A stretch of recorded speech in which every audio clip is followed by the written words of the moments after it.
یہ حضرت ابو ہریرہ نے روایت کیا ہے رضی اللہ تعالیٰ عنہ، اور مسلم شریف میں، صحیح مسلم میں موجود ہے۔ حضور ارشاد فرماتے من نفس عن مومن کربۃ من کرب الدنیا نفس اللہ عنہ کربۃ من کرب یوم القیامہ، جس شخص نے کسی مومن کی دنیا کی سختیوں میں سے، دشواریوں میں سے کسی دشواری اور سختی کو دور کیا، اللہ تعالیٰ قیامت کے دن اس کی سختی اور دشواریوں کے اندر سے کمی کرے گا۔ یہاں اہل ایمان کے ساتھ اگر حسن سلوک کرو گے اس کا اجر اللہ کے ہاں ملے گا۔ اللہ تعالیٰ وہ سختیاں جو ہیں یوم القیامہ بڑی شدید اس کے جو احوال ہیں، وہ جو کہا جاتا ہے روایتی طور پر کہ پسینہ جو ہے وہ گردنوں تک آیا ہوا ہوگا اور سورج جو ہے وہ سوا نیزے پر ہوگا، یہ چیزیں جو ہے بات کو سمجھانے کے لیے ہے۔ بہرحال اس وقت کی سختیوں کو اللہ تعالیٰ جو ہے آسان کر دے گا اپنے اس بندے کے لیے جو مسلمان بھائی کی، جس نے کسی سختی کو اور کسی تنگی کو اور کسی مشکل کو رفع کیا ہو۔ وَمَنْ يَسَّرَ عَلَى مُعْسِرٍ يَسَّرَهُ اللَّهُ عَلَيْهِ فِي الدُّنْيَا وَالْآخِرَةِ، اور جس نے آسانی پیدا کی کسی ایسے شخص پر، کسی ایسے مسلمان پر جو کسی مشکل میں ہے، تنگی میں ہے، مصیبت میں ہے، تنگ دستی بھی ہو سکتی ہے، تو اگر آپ کے اختیار میں ہے کہ آپ اس کی اس جو ہے تکلیف کے اندر آپ کمی کر سکیں اور اس کے لیے آسانی کا راستہ پیدا کر دیں،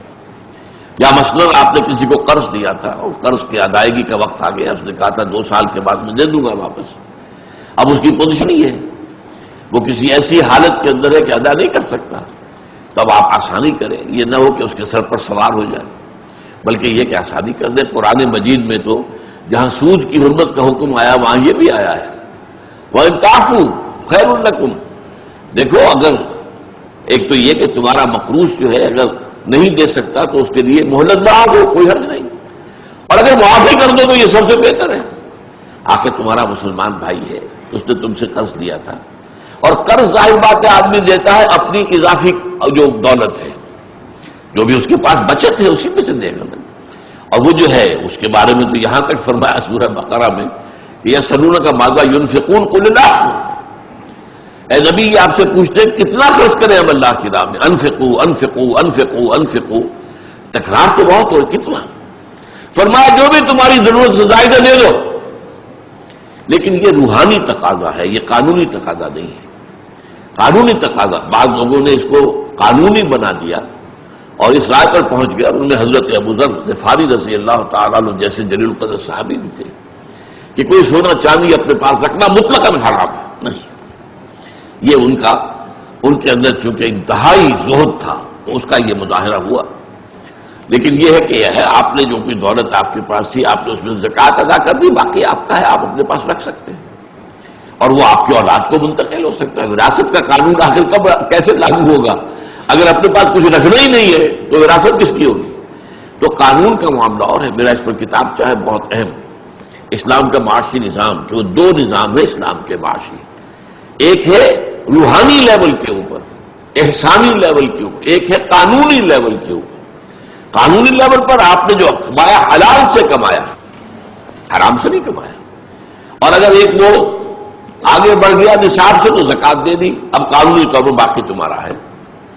روحانی کیا ہے کہ اس کو بھی اللہ کے راستے میں دے دو، یسألونک ماذا ينفقون قل العفو۔ تو اگر تمہارا کوئی مقروض ہے اور وہ سختی میں ہے، ادا نہیں کر سکتا، تو پہلی بات تو یہ کہ اسے مہلت دے دو، آسانی کر دو۔ وَمَن يَسَّرَ عَلَى مُعْسِرٍ، اور اگر اس سے بھی آگے جیسا کہ میں نے بتایا سورہ بقرہ میں آیا ہے، اگر معافی کر دو تو تمہارے لیے بہت ہی بہتر ہے، بہت بڑی کمائی، بہت بڑی نیکی بن جائے گی۔ یسر اللہ علیہ فی الدنیا والآخرہ، تو جو شخص اپنے کسی مومن بھائی کی کسی تنگی کو، سختی کو نرمی میں بدلے گا تو اللہ تعالیٰ دنیا اور آخرت میں اس کے لیے آسانیاں پیدا کر دے گا۔